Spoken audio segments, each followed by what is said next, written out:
बिहार के गवर्नर श्री फागू चौहान जी,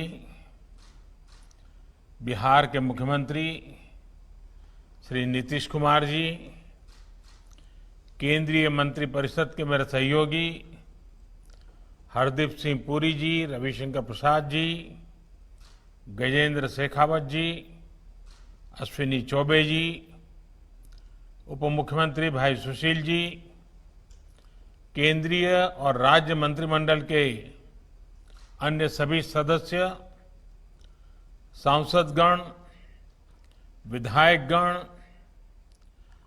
और मेरे प्रिय भाई और बहनों, आज जिन 4 योजनाओं का उद्घाटन हो रहा है उनमें पटना शहर के बेऊर और करमलीचक में सीवर ट्रीटमेंट प्लांट के अलावा अमृत योजना के तहत सिवान और छपरा में पानी से जुड़े प्रोजेक्ट्स भी शामिल हैं।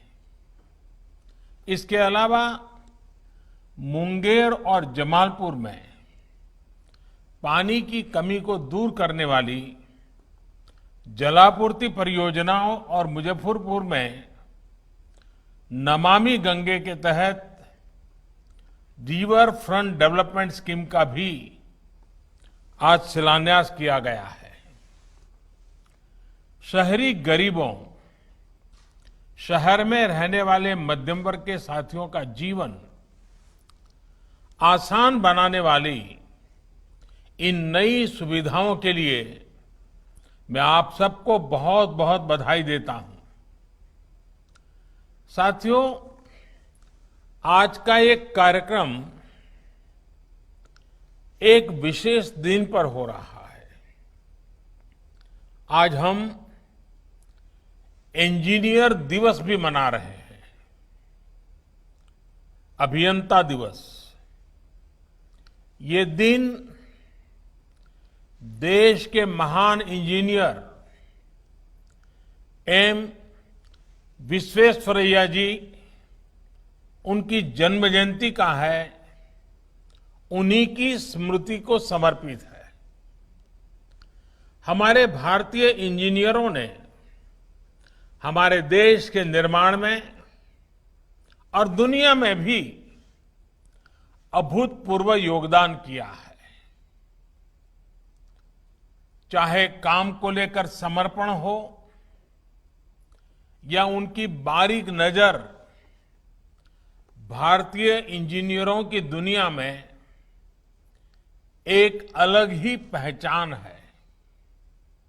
ये एक सच्चाई है और हमें गर्व है कि हमारे इंजीनियर देश के विकास को मजबूती से आगे बढ़ा रहे हैं। 130 करोड़ देशवासियों के जीवन को बेहतर कर रहे हैं।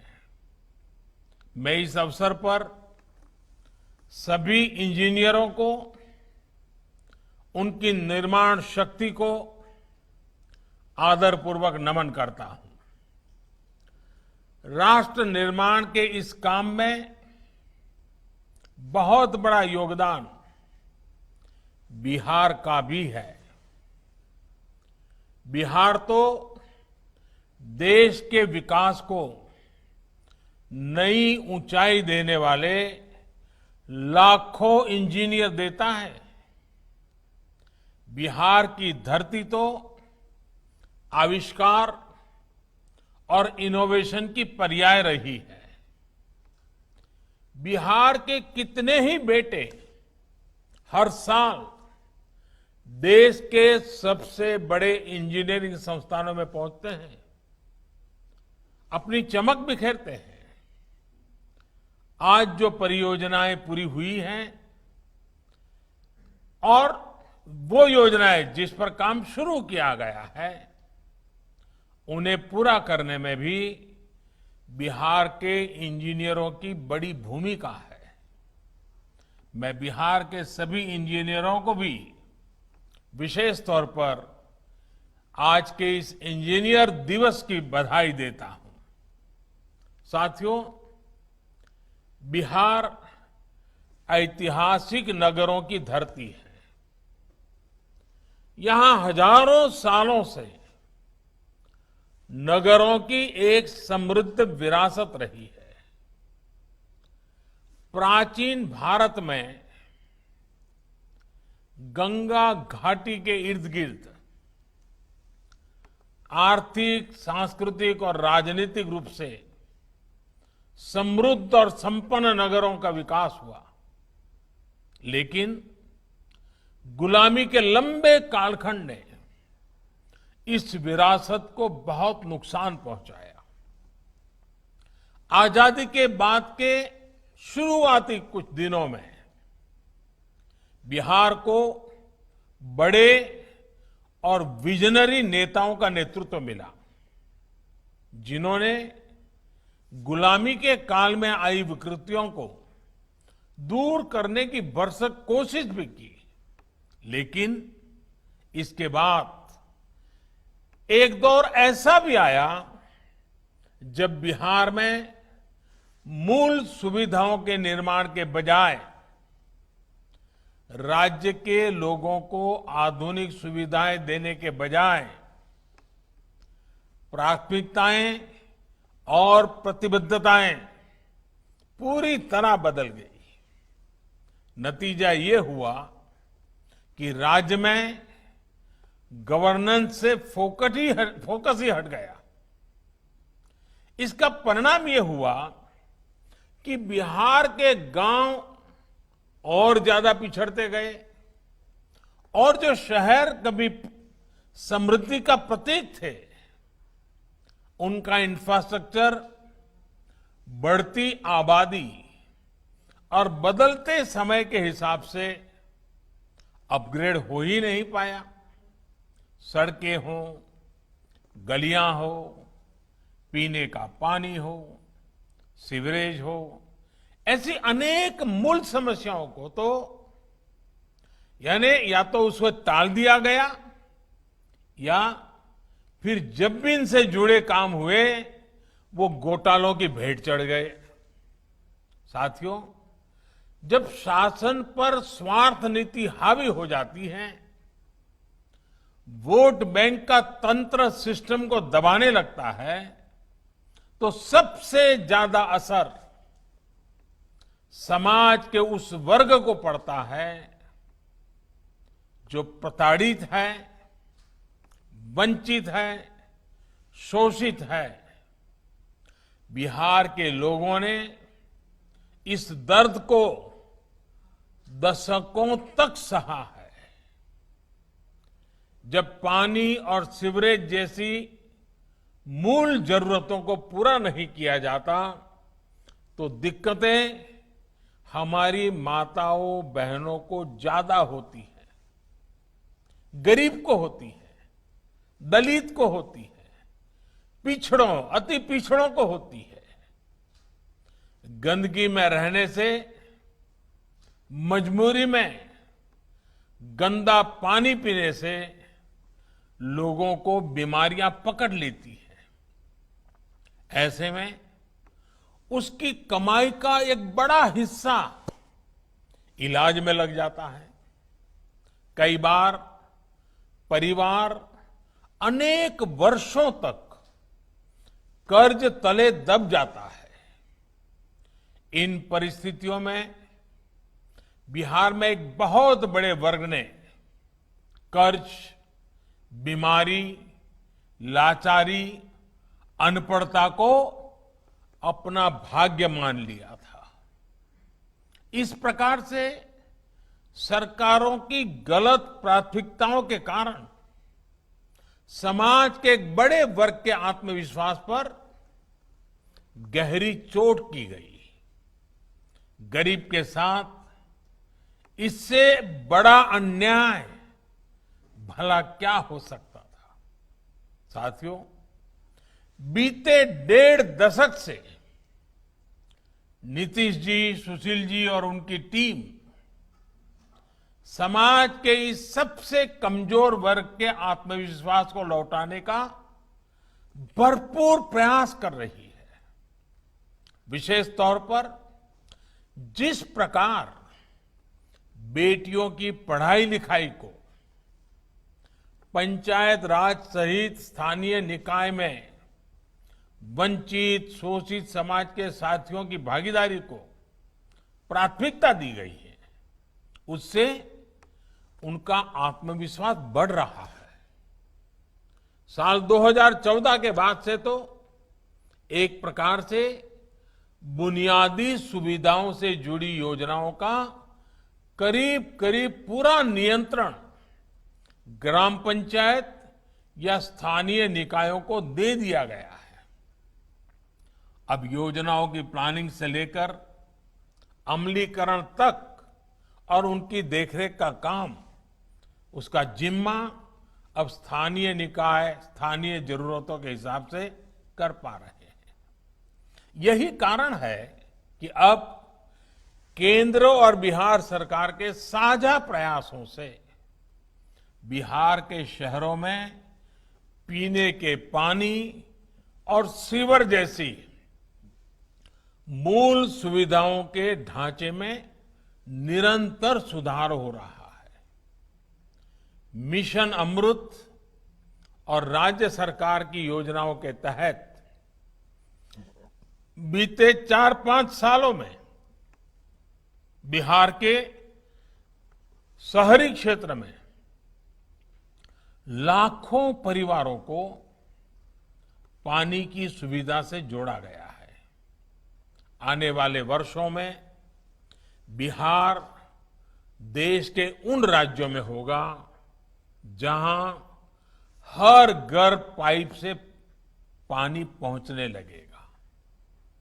ये बिहार के लिए बहुत बड़ी उपलब्धि होगी, बिहार का गौरव बढ़ाने वाली बात होगी। आपने इस बड़े लक्ष्य की प्राप्ति के लिए कोरोना के इस संकट काल में भी बिहार के लोगों ने निरंतर काम किया है। बीते कुछ महीनों में बिहार के ग्रामीण क्षेत्र में 57 लाख से ज्यादा परिवारों को पानी के कनेक्शन से जोड़ा गया है। इसमें बहुत बड़ी भूमिका प्रधानमंत्री गरीब कल्याण रोजगार अभियान ने भी निभाई है।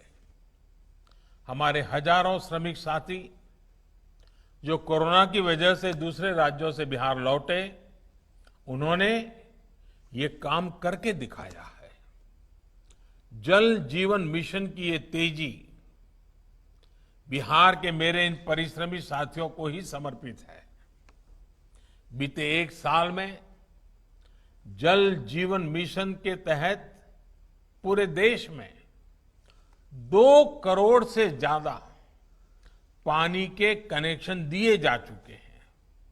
आज देश में हर दिन 1 लाख से ज्यादा घरों को पाइप से पानी के नए कनेक्शन से जोड़ा जा रहा है।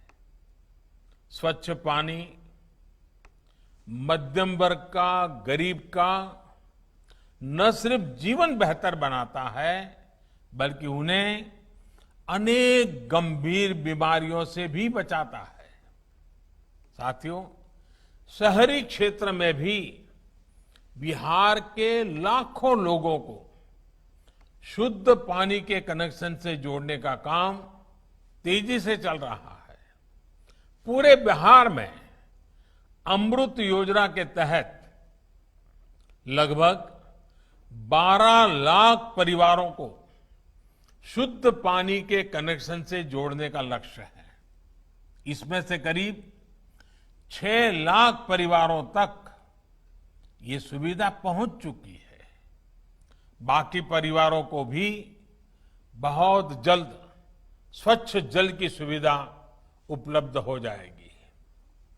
आज जिन परियोजनाओं का शिलान्यास किया गया है, वो इसी संकल्प का हिस्सा है।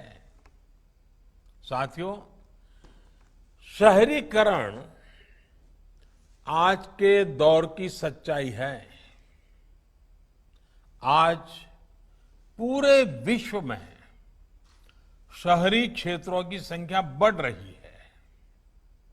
भारत भी इस वैश्विक बदलाव का अपवाद नहीं है, लेकिन कई दशकों से हमारी एक मानसिकता बन गई थी।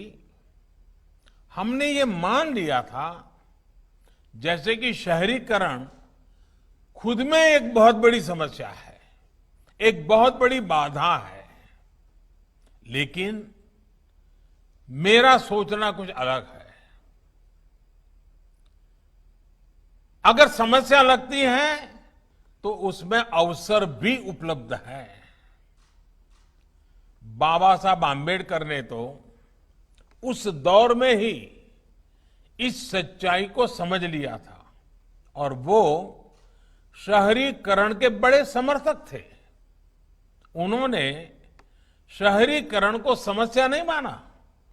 उन्होंने ऐसे शहरों की कल्पना की थी जहां गरीब से गरीब व्यक्ति को भी अवसर मिले, जीवन को बेहतर करने के रास्ते उनके लिए खुले। आज आवश्यक है कि हमारे शहरों में संभावनाएं हो, समृद्धि हो, सम्मान हो, सुरक्षा हो, सशक्त समाज हो और आधुनिक सुविधाएं भी हो। यानी कि शहर ऐसे हो जहां सभी को, खासकर हमारे युवाओं को आगे बढ़ने के लिए नई और असीम संभावनाएं मिले। शहर ऐसे हो जहां हर परिवार समृद्धि के साथ, सुख के साथ जीवन जी सके। शहर ऐसे हो जहां हर किसी को, गरीब को, दलित को, पिछड़े को, महिलाओं को सम्मानपूर्ण जीवन मिले। जहां सुरक्षा हो, कानून का राज हो, जहां समाज का हर वर्ग एक साथ मिलजुल करके रह सके। और शहर ऐसे हो जहां आधुनिक सुविधाएं हो, आधुनिक इंफ्रास्ट्रक्चर हो। यही तो ईज ऑफ लिविंग है, यही देश का सपना है। इसी दिशा में देश आगे बढ़ रहा है। और साथियों, आज हम देश में एक नया शहरीकरण देख रहे हैं। जो शहर पहले देश के नक्शे पर एक तरह से थे या नहीं थे, वो आज अपनी उपस्थिति दर्ज भी करा रहे हैं और महसूस भी करा रहे हैं। इन शहरों के हमारे युवा जो बड़े बड़े स्कूलों में, कॉलेजों में नहीं पढ़े हैं, जो बहुत अमीर परिवारों में से नहीं है, वो आज कमाल कर रहे हैं, सफलता के नए आयाम गढ़ रहे हैं। कुछ साल पहले तक शहरीकरण का अर्थ होता था कुछ बड़े शहरों को चमक दमक से भर दो, कुछ गिने चुने शहरों में एक दो क्षेत्रों में विकास कर दो।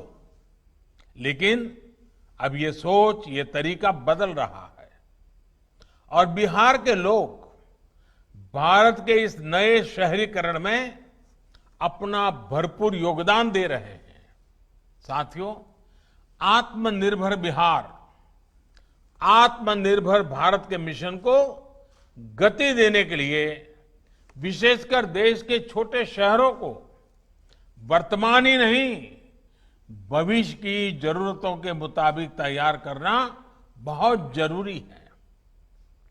इसी सोच के साथ अमृत मिशन के तहत बिहार के अनेक शहरों में जरूरी सुविधाओं के विकास के साथ साथ ईज ऑफ लिविंग और ईज ऑफ डूइंग बिजनेस के लिए बेहतर माहौल तैयार करने पर बल दिया जा रहा है। अमृत मिशन के तहत इन शहरों में पानी और सीवरेज के साथ green zone, park, LED street light जैसी व्यवस्थाओं का निर्माण किया जा रहा है। इस मिशन के तहत बिहार के शहरी क्षेत्र में लाखों लोगों को बेहतर सीवरेज सिस्टम से भी जोड़ा गया है। इसमें भी अधिकतर सुविधाएं ऐसी बस्तियों में विकसित की गई हैं जहां गरीब से गरीब परिवार रहते हैं। बिहार के भी 100 से ज्यादा नगर निकायों में 4.5 लाख एलईडी स्ट्रीट लाइट लगाई जा चुकी है। इससे हमारे छोटे शहरों की सड़कों और गलियों में रोशनी तो बेहतर हो ही रही है, सैकड़ों करोड़ की बिजली की बचत भी हो रही है और लोगों का जीवन आसान हो रहा है। साथियों, बिहार के लोगों का, बिहार के शहरों का तो गंगा जी से बहुत ही गहरा नाता है। राज्य के 20 बड़े और महत्वपूर्ण शहर गंगा जी के किनारे ही बसे हुए हैं। गंगा जी की स्वच्छता, गंगा जल की स्वच्छता का सीधा प्रभाव इन शहरों में रहने वाले करोड़ों लोगों पर पड़ता है। गंगा जी की स्वच्छता को ध्यान में रखते हुए ही बिहार में 6,000 करोड़ रुपए से अधिक की 50 से ज्यादा परियोजनाएं स्वीकृत की गई हैं। सरकार का प्रयास है कि गंगा के किनारे बसे जितने भी शहर हैं वहां बड़े बड़े गंदे नालों का पानी सीधे गंगा जी में गिरने से रोका जाए। इसके लिए अनेकों वाटर ट्रीटमेंट प्लांट्स लगाए जा रहे हैं। आज जो पटना में बेउर और करमलीचक की योजना का उद्घाटन हुआ है, उससे इस क्षेत्र के लाखों लोगों को लाभ होगा। इसके साथ ही गंगा जी के किनारे बसे जो गांव हैं, उन्हें गंगा ग्राम के रूप में भी विकसित किया जा रहा है। इन गांवों में लाखों शौचालय के निर्माण के बाद अब कचरा प्रबंधन और जैविक खेती जैसे काम के लिए प्रोत्साहन दिया जा रहा है। साथियों, गंगा जी के किनारे बसे गांव और शहर आस्था और आध्यात्म से जुड़े पर्यटन के प्रमुख केंद्र रहे हैं। गंगा जी को निर्मल और अविरल बनाने का अभियान जैसे जैसे आगे बढ़ता जा रहा है, वैसे वैसे इसमें पर्यटन के आधुनिक आयाम भी जुड़ते जा रहे हैं। नमामि गंगे मिशन के तहत बिहार सहित पूरे देश में 180 से अधिक घाटों के निर्माण का काम चल रहा है। इसमें से 130 घाट पूरे भी हो चुके हैं। इसके अलावा 40 से ज्यादा मोक्ष धामों पर भी काम पूरा किया जा चुका है। देश में गंगा किनारे कई जगहों पर आधुनिक सुविधाओं से युक्त रिवर फ्रंट पर भी काम तेजी से चल रहा है। पटना में तो रिवर फ्रंट का प्रोजेक्ट पूरा हो चुका है और मुजफ्फरपुर में भी ऐसा ही रिवर फ्रंट बनाने की परियोजना का शिलान्यास किया गया है। जब मुजफ्फरपुर के अखाड़ा घाट, सीढ़ी घाट और चंदवारा घाट उसको विकसित कर दिया जाएगा तो ये यहां पर्यटन का भी बड़ा केंद्र बनेंगे। बिहार में इतनी तेजी से काम होगा, काम शुरू होने के बाद पूरा भी होगा, इस बात की कल्पना भी 1.5 दशक पहले नहीं की जा सकती थी। लेकिन नीतीश जी के प्रयासों ने, केंद्र सरकार के प्रयासों ने ये सच कर दिखाया है। मुझे उम्मीद है इन प्रयासों से आने वाली छठी मैया की पूजा के दौरान बिहार के लोगों को, विशेषकर बिहार की महिलाओं की दिक्कतें कम होगी, उनकी सहूलियत बढ़ेगी। छठी मैया के आशीर्वाद से हम बिहार के शहरी और ग्रामीण इलाकों उनको गंदे जल, बीमारी बढ़ाने वाले जल से मुक्ति दिलाने के लिए जी जान से काम करते रहेंगे। साथियों, आपने सुना होगा अभी हाल ही में सरकार ने एक प्रोजेक्ट डॉल्फिन की घोषणा की है और अभी सुशील मोदी जी इसका बड़ा विस्तार से वर्णन भी कर रहे थे। इस मिशन का बहुत बड़ा लाभ गंगा डॉल्फिन को भी होगा। गंगा नदी के संरक्षण के लिए गांगेय डॉल्फिन का संरक्षण बहुत जरूरी है। पटना से लेकर भागलपुर तक का गंगा जी का पूरा विस्तार डॉल्फिन का निवास स्थान है। इसलिए प्रोजेक्ट डॉल्फिन से बिहार को बहुत अधिक लाभ होगा। यहां गंगा जी में बायोडायवर्सिटी के साथ साथ पर्यटन को भी बल मिलेगा। साथियों, कोरोना संक्रमण की चुनौती के बीच बिहार के विकास, बिहार में सुशासन का यह अभियान निरंतर चलने वाला है। हम पूरी ताकत, पूरे सामर्थ्य से आगे बढ़ने वाले हैं, लेकिन इसके साथ साथ हर बिहारवासी, हर देशवासी को संक्रमण से बचाव का संकल्प पल भर भी कभी भी भूलना नहीं है। मास्क, साफ सफाई और 2 गज की दूरी ये हमारे बचाव के सबसे कारगर हथियार हैं। हमारे वैज्ञानिक वैक्सीन बनाने में दिन रात जुटे हैं, लेकिन हमें याद रखना है, जब तक दवाई नहीं तब तक ढिलाई नहीं। इसी निवेदन के साथ एक बार फिर आप सभी को इन विकास परियोजनाओं के लिए बहुत बहुत बधाई देता हूं। धन्यवाद।